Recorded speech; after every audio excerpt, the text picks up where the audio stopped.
नमस्कार good morning. आज जुलाई 24 तारिख शुक्रवार। आज दिन भर अनेक बड़ गुरुत्वपूर्ण खबर गुड़िक आसीचे। तेबे आसंतु आज सकाळ आसीथिबा 20टी बड़ खबर उपरे नजर पकाइबा। नंबर 1, आज सारा देश में आंदोलन। कॉकरोच जनता पार्टी सीजेपी गुरुवार दिन एक बड़ घोषणा करिছে। पुलिस बर्बरता विरोध में दल सारा देश में आज शांतिपूर्ण प्रतिवाद पर डाकरा देइছে। सोशल मीडिया प्लेटफॉर्म एक्स द्वारा दलर एक स्टोरी प्रकाश पाइছে। शुक्रवार दिन अर्थात आज प्रत्येक जिले में प्रतिवाद कराजिबो बोली कुहाଯାଇଛି। प्रत्येक जिला गोटे दिन गोटे दाबी स्लोगान सहित स्टोरीटी छात्र संगठन एवं अन्यान्य संगठन गुड़िक मध्य सहयोग करने को कुहाଯାଇଛି। नंबर 2, बाहुड़ा ठारू सुनावेश आसबे 10 लाख लोक कहले पुलिस। बाहुड़ा अपेक्षा सुनावेश बड़ चैलेंज हेबो। साधारणतः सुनावेश 10 लाख भक्त पुरी आसंती बोली कहिसंती अतिरिक्त पुलिस महानिर्देशक तथा रथयात्रा ओवरऑल इंचार्ज सौमेन्द्र प्रियदर्शी। रथयात्रा बाहुड़ा एवं सुनावेश को देखा ट्राफिक व्यवस्था स्वतंत्र करा जाइछि। ए नै प्रेस मीट करी सौमेन्द्र प्रियदर्शी कहिसंती सबुठार बड़ चैलेंज हैला सुनावेश। 10 लाख लोक सुनावेश देखा आसबे। नंबर 3, श्रीमंदिर प्रशासनर बड़ पदक्षेप। श्री जगन्नाथ मंदिरर पवित्र परंपरा एवं ऐतिह्यर सुरक्षा दिगरे एक बड़ पदक्षेप निया जाइछि। श्री जगन्नाथ मंदिर प्रशासन एसजेटीए द्वारा आवेदन करा जाइथिबा आउ 5टी पवित्र नाम को ट्रेडमार्क मंजूर मिलिछि। तेबे एही 5टी नाम हेउछि सेगुड़िक है जगन्नाथ धाम, श्रीक्षेत्र, महाप्रसाद, नीलचक्र एवं कोइली वैकुंठ। यही पदक्षेपर मुख्य उद्देश्य हेउछि महाप्रभु श्री जगन्नाथ एवं पुरीर द्वादश शताब्दीर मंदिर सहित जड़ित नाम एवं प्रतीक गुड़िक बेआईन भाव में व्यवहार जेपरी न हेबो। नंबर 4, हीराकुद रे खोलिलाणी 16टी गेट। बढ़ुची जलस्तर, खोलिला हीराकुद जलभंडारर आउ 4टी गेट। एबे मोट 16टी गेट देई बन्या जल निष्कासन हेउचे। एबे जलभंडार जलस्तर 614.23 फुट रहिছে। बाम पार्श्व रे 11टी एवं डाहाण पार्श्व रे 5टी गेट खोला रहिছে। वर्तमान जलभंडार भितर को 3,14,283 क्यूसेक जल प्रवेश करुथिबा बेले जलभंडाररू 2,09,920 क्यूसेक जल निष्कासन हेउछि। नंबर 5, जवाब दाखल कले नवीन एवं पांड्यान। बहुचर्चित हेलिकॉप्टर बुला एवं आर्थिक अनियमितता मामलें पूर्वतन मुख्यमंत्री नवीन पट्टनायक एवं तांको सहयोगी VK पांड्यान निज निज आईनजीवी माध्यम खोर्धा जिला दौरा जज कोर्ट रे पृथक पृथक भाव में जवाब दाखल करिसंती।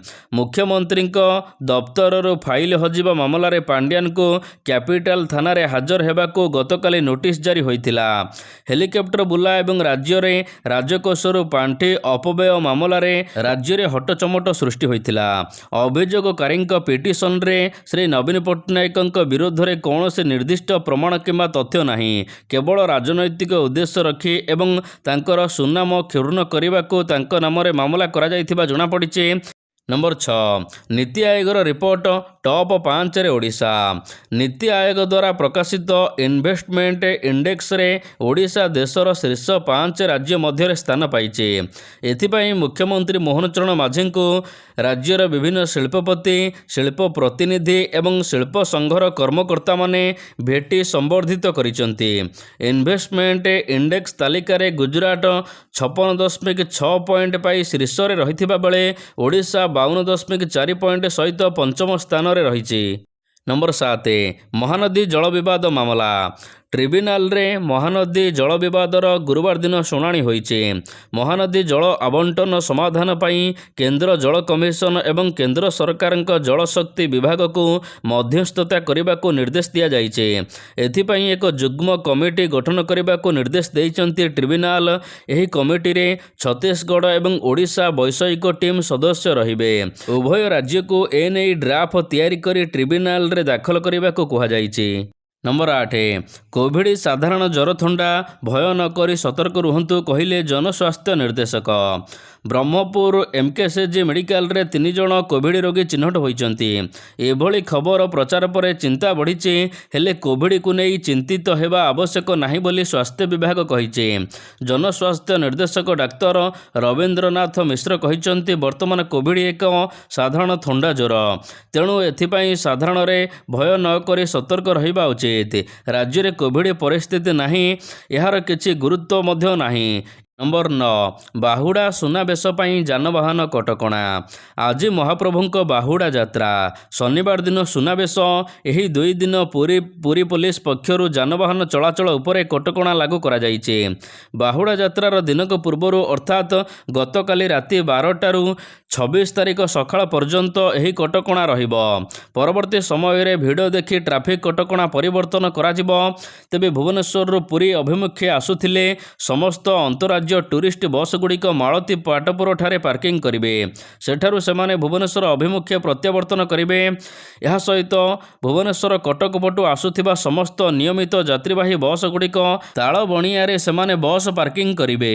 ନମ୍ବର 10, ପକେଟ୍ ଖାଲି କରୁଛି ପରିବା ଦର। ଆକାଶ ଛୁଆଁ ପରିବା ଦର। ବାଇଗଣରୁ ନେଇ ପୋଟଳ, କଲରା, କାକୁଡ଼ି, ଲଙ୍କା, ଭେଣ୍ଡି ପର୍ଯ୍ୟନ୍ତ ସବୁ ଦର ଏବେ 80 ପାର କଲାଣି। ଅଧ କେଜି ଆଣିବାକୁ ମଧ୍ୟ ଲୋକମାନେ ଡରୁଛନ୍ତି। 250 ଓଜନର ପରିବା ଯାହା କିଣି ସେଇଥିରେ ଚଳାଉଛନ୍ତି ଲୋକମାନେ। ଖାଲି ସେତିକି ନୁହେଁ, କଲିକତା ପୋଟଳ 40 ଟଙ୍କା, ଭଣ୍ଡା 30, କଖାରୁ 40, ରସୁଣ କିଲୋ 250 ଟଙ୍କା, ଅଦା କିଲୋ 220 ଟଙ୍କା। ଦର ଶୁଣିଲେ ଡର ମାଡ଼ୁଛି। ଏ ହେଉଛି ନୟାପଲ୍ଲୀ ଅଞ୍ଚଳରେ ଥିବା ପରିବା ଦୋକାନର ଦର। ନମ୍ବର 11, ରାଜ୍ୟର 83% ସ୍କୁଲରେ ନାହିଁ କମ୍ପ୍ୟୁଟର। ବର୍ତ୍ତମାନ ସାରା ଦେଶ କୃତ୍ରିମ ବୁଦ୍ଧିମତ୍ତା ବା AI ପଛରେ ଦୌଡ଼ୁଛି। ସରକାର ସ୍କୁଲ ଶିକ୍ଷାକୁ ଡିଜିଟାଲ ଭିତ୍ତିଭୂମିକୁ ଗୁରୁତ୍ୱ ଦେଉଛନ୍ତି। ଏଥିପାଇଁ କୋଟି କୋଟି ଟଙ୍କା ମଧ୍ୟ ଖର୍ଚ୍ଚ ହେଉଛି। ହେଲେ ଏବେ ବି ସ୍କୁଲ ଶିକ୍ଷାର ଡିଜିଟାଲ ଭିତ୍ତିଭୂମି ପଛରେ ପଡ଼ିଛି ଓଡ଼ିଶା। ରାଜ୍ୟର 83% ସ୍କୁଲରେ କମ୍ପ୍ୟୁଟର ଅଚଳ ହୋଇ ପଡ଼ିଛି କିମ୍ବା କମ୍ପ୍ୟୁଟର ନାହିଁ। ଏପରିକି 86% ସ୍କୁଲରେ ଡିଜିଟାଲ ଲାଇବ୍ରେରୀ ନାହିଁ। 23.6% ସ୍କୁଲରେ ସ୍ମାର୍ଟ କ୍ଲାସରୁମ୍ ନାହିଁ। 96% ସ୍କୁଲରେ ଇଣ୍ଟିଗ୍ରେଟେଡ୍ କୋଚିଂ ଲର୍ଣ୍ଣିଂ ଡିଭାଇସ୍ ହିଁ ନାହିଁ। ଏହା ପୁଣି ସରକାରୀ ତଥ୍ୟରୁ ପ୍ରକାଶ ପାଇଛି। ନମ୍ବର 13, ଓଡ଼ିଶାରେ ରେଳ ବଜେଟ୍ ଆବଣ୍ଟନ 13 ଗୁଣ ବଢ଼ିଛି କହିଲେ ରେଳମନ୍ତ୍ରୀ। ଓଡ଼ିଶାକୁ ରେଳ ଲାଇନ୍ ବଜେଟ୍ ଆବଣ୍ଟନ ଗତ 12 ବର୍ଷ ମଧ୍ୟରେ ପ୍ରାୟ 13 ଗୁଣ ବୃଦ୍ଧି ପାଇଛି। ଗତକାଲି ଲୋକସଭା ଭବନରେ ଏନେଇ ସୂଚନା ଦେଇଛନ୍ତି କେନ୍ଦ୍ର ରେଳମନ୍ତ୍ରୀ ଅଶ୍ୱିନୀ ବୈଷ୍ଣବ। 2009ରୁ 2014 ମଧ୍ୟରେ ରାଜ୍ୟକୁ ବାର୍ଷିକ 838 କୋଟି ଟଙ୍କାର ରେଳ ବଜେଟ୍ ମିଳୁଥିଲା। 2026-27ରେ ଏହା 13 ଗୁଣ ବୃଦ୍ଧି ପାଇ 10,928 କୋଟି ଟଙ୍କାରେ ପହଞ୍ଚିଛି। ସେହିପରି ଓଡ଼ିଶାରେ ନୂଆ ରେଳ ଟ୍ରାକ୍ ନିର୍ମାଣ 3.5 ଗୁଣ ବଢ଼ିଛି। 2009ରୁ 2014 ମଧ୍ୟରେ ବାର୍ଷିକ ହାରାହାରି ନୂଆ ଟ୍ରାକ୍ ନିର୍ମାଣ 53 କିଲୋମିଟର ଥିବାବେଳେ ଏବେ ଏହା 186 କିଲୋମିଟରକୁ ବୃଦ୍ଧି ପାଇଛି। ନମ୍ବର 14, ସହରାଞ୍ଚଳରେ ସୁଲଭ ବାସଗୃହ ପ୍ରଦାନ କରୁଛନ୍ତି ଓଡ଼ିଶା ସରକାର କହିଲେ ପ୍ରଧାନମନ୍ତ୍ରୀ ଆବାସ ଯୋଜନା ସହରାଞ୍ଚଳ ଅଧୀନରେ 1.53 ଲକ୍ଷରୁ ଅଧିକ ଘର ନିର୍ମାଣ ସମ୍ପୂର୍ଣ୍ଣ ହୋଇଛି ବୋଲି ଓଡ଼ିଶା ସରକାର କହିଛନ୍ତି। PMAY ସହରାଞ୍ଚଳ 2.0 ଅଧୀନରେ ଘର ନିର୍ମାଣରେ ଓଡ଼ିଶା ଜାତୀୟ ସ୍ତରରେ ଅଗ୍ରଣୀ ରାଜ୍ୟ ଭାବରେ ଉଭା ହୋଇଛି। PMAY ସହରାଞ୍ଚଳ ବନ୍ଧୁ ଯୋଜନା 1,615 କୋଟି ବ୍ୟୟବରାଦ ସହିତ ଆରମ୍ଭ କରାଯାଇଛି, ଯାହା ହିତାଧିକାରୀଙ୍କୁ ଅଧିକ ସହାୟତା ପ୍ରଦାନ କରିବ ବୋଲି ଓଡ଼ିଶା ସରକାର କହିଛନ୍ତି। ନମ୍ବର 15, ଓଡ଼ିଶା ସରକାରୀ ମେଡିକାଲ କଲେଜଗୁଡ଼ିକରେ ନୂତନ ପଦବୀକୁ ମଞ୍ଜୁରୀ। ସ୍ୱାସ୍ଥ୍ୟ ଓ ପରିବାର କଲ୍ୟାଣ ବିଭାଗ ତରଫରୁ ବିଭିନ୍ନ ସରକାରୀ ମେଡିକାଲ କଲେଜର ସୁପର ସ୍ପେଶାଲିଟି ବିଭାଗ ପାଇଁ 152ଟି ପ୍ରଫେସର, ସହଯୋଗୀ ଅଧ୍ୟାପକ, ସରକାରୀ ଅଧ୍ୟାପକ ଏବଂ ବରିଷ୍ଠ ଆବାସିକ ପଦବୀଗୁଡ଼ିକ ପାଇଁ ଅନୁମୋଦନ ମିଳିଛି। ନମ୍ବର 16, ଏକାଥରେ ବଢ଼ିଲା 5% ମହଙ୍ଗା ଭତ୍ତା। ରାଜ୍ୟ ସରକାରୀ କର୍ମଚାରୀମାନଙ୍କ ପାଇଁ ବଡ଼ ଖୁସି ଖବର। ମହଙ୍ଗା ମାଡ଼ ଭିତରେ ସରକାରୀ କର୍ମଚାରୀଙ୍କୁ ବଡ଼ ଆଶ୍ୱସ୍ତି ମିଳିଛି। ରାଜ୍ୟ ସରକାର 5% ମହଙ୍ଗା ଭତ୍ତା ବୃଦ୍ଧି କରିଛନ୍ତି। ଏହି ବୃଦ୍ଧି ଫଳରେ ସରକାରୀ କର୍ମଚାରୀଙ୍କ DA 257%ରୁ ବଢ଼ି 262%ରେ ପହଞ୍ଚିଛି। ସବୁଠାରୁ ବଡ଼ କଥା ହେଉଛି ଏହି ବୃଦ୍ଧି ପିଛିଲା ଭାବରେ ଚଳିତ ବର୍ଷ ଜାନୁଆରୀ 1 ତାରିଖରୁ ପକ୍ଷରୁ ଲାଗୁ କରାଯାଉଛି। ଫଳରେ କର୍ମଚାରୀମାନେ ବର୍ତ୍ତମାନର ବଢ଼ିଥିବା ଭତ୍ତା ସହିତ ବକେୟା ରାଶି ମଧ୍ୟ ପାଇବେ। ନମ୍ବର 17 ପୌର ସଂସ୍ଥାଗୁଡ଼ିକର ଆର୍ଥିକ କ୍ଷମତା ବୃଦ୍ଧି। ସହରାଞ୍ଚଳର ବିକାଶକୁ ତ୍ୱରାନ୍ୱିତ କରିବା, ନିଷ୍ପତ୍ତି ଗ୍ରହଣ ପ୍ରକ୍ରିୟାକୁ ସହଜ କରିବା ଏବଂ ପୌରାଞ୍ଚଳଗୁଡ଼ିକରେ ଶାସନ ବ୍ୟବସ୍ଥାରେ ସୁଧାର ଆଣିବା ଲକ୍ଷ୍ୟରେ ଓଡ଼ିଶା ସରକାର ଏକ ଗୁରୁତ୍ୱପୂର୍ଣ୍ଣ ପ୍ରଶାସନିକ ସଂସ୍କାର ସ୍ୱରୂପ ପୌର ସଂସ୍ଥା ଏବଂ ସ୍ମାର୍ଟ ସିଟି ଲିମିଟେଡ୍ ଗୁଡ଼ିକର ଆର୍ଥିକ କ୍ଷମତା ପରିସରକୁ ଅଧିକ ସଂଶୋଧନ କରିଛନ୍ତି। ନଗର ଉନ୍ନୟନ ବିଭାଗ ପକ୍ଷରୁ ବିଜ୍ଞପ୍ତି ଏବଂ ସଂଶୋଧିତ ବ୍ୟବସ୍ଥା ତୁରନ୍ତ ଲାଗୁ ହେବ। ଭୁବନେଶ୍ୱର ସ୍ମାର୍ଟ ସିଟି ଲିମିଟେଡ୍ ଏବଂ Rourkela smart city limited MD ମାନଙ୍କର ଆର୍ଥିକ କ୍ଷମତାକୁ ନଗରର ନଗର କମିଶନଙ୍କ ସହିତ ସମାନ କରାଯାଇଛି। ନମ୍ବର 18 ଯୁକ୍ତ 2 ଫେଜ୍ 1 ନାମଲେଖା ପାଇଁ ଦ୍ୱିତୀୟ ମେଧା ତାଲିକା ପ୍ରକାଶ। 2026-27 ଶିକ୍ଷାବର୍ଷ ନିମନ୍ତେ ଯୁକ୍ତ 2 ଫେଜ୍ 1 ନାମଲେଖାର ଦ୍ୱିତୀୟ ମେଧା ତାଲିକା ପ୍ରକାଶ ପାଇଛି। ଏହି ତାଲିକାରେ 46,570 ଛାତ୍ରଛାତ୍ରୀଙ୍କୁ ଚୟନ କରାଯାଇଛି। ବିଭାଗ ପକ୍ଷରୁ ଗତକାଲି ଏନେଇ ସୂଚନା ଦିଆଯାଇଛି। ଆବେଦନ କରିଥିବା 87,549 ଛାତ୍ରଛାତ୍ରୀଙ୍କ ମଧ୍ୟରୁ ମୋଟ 46,570 ଜଣଙ୍କୁ ଚୟନ କରାଯାଇଛି। ମନୋନୀତ ପ୍ରାର୍ଥୀମାନଙ୍କ ମଧ୍ୟରୁ 25,874 ଜଣ ସାଇଟ୍ ଅପ୍ ଅନୁରୋଧ ମଧ୍ୟରେ ନାମ ଲେଖାଇଛନ୍ତି। ନମ୍ବର 19 41 ଜଣଙ୍କର ଜୀବନ ନେଲାଣି ପ୍ରଳୟଙ୍କାରୀ ବନ୍ୟା। ଆସାମରେ ବନ୍ୟା ସ୍ଥିତି ଅତ୍ୟନ୍ତ ଗମ୍ଭୀର ରୂପ ଧାରଣ କରିଥିବା ବେଳେ ରାଜ୍ୟରେ 11ଟି ଜିଲ୍ଲା ପ୍ରଭାବିତ ହୋଇଛି। ଗୋଟିଏ ଦିନରେ 10 ଜଣଙ୍କର ଜୀବନ ଯାଇଥିବା ବେଳେ 6.53 ଲକ୍ଷରୁ ଅଧିକ ଲୋକ ଜଳବନ୍ଦୀ ଅଛନ୍ତି। ତେବେ ଏହି ସଙ୍କଟଜନକ ସ୍ଥିତିର ସମୀକ୍ଷା କରିବା ପରେ ଆସାମ ମୁଖ୍ୟ ଶାସନ ସଚିବ ଏନେଇ ଉଦ୍ଧାର କାର୍ଯ୍ୟ, ରିଲିଫ୍ ଏବଂ ପୁନରୁଦ୍ଧାର ପ୍ରକ୍ରିୟାକୁ ଜୋରଦାର କରିବାକୁ କହିଛନ୍ତି। ଆସାମରେ ବର୍ତ୍ତମାନ ସୁଦ୍ଧା ବନ୍ୟାରେ 41 ଜଣଙ୍କର ଜୀବନ ଗଲାଣି। ନମ୍ବର 20 ଗାଈକୁ ଜାତୀୟ ପଶୁ ମାନ୍ୟତା ଦାବି। ଗାଈକୁ ରାଷ୍ଟ୍ରର ପଶୁ ମାନ୍ୟତା। ପୁଣି ଥରେ ଉତ୍ତରପ୍ରଦେଶ ରାଜନୀତିରେ ଗାଈକୁ ନେଇ ଚର୍ଚ୍ଚା ଜୋର ଧରିଛି। ଏହାକୁ ନେଇ ସମାଜବାଦୀ ପାର୍ଟି ଲକ୍ଷ୍ନୌରେ ବଡ଼ କାର୍ଯ୍ୟକ୍ରମ ଆୟୋଜନ କରୁଛି।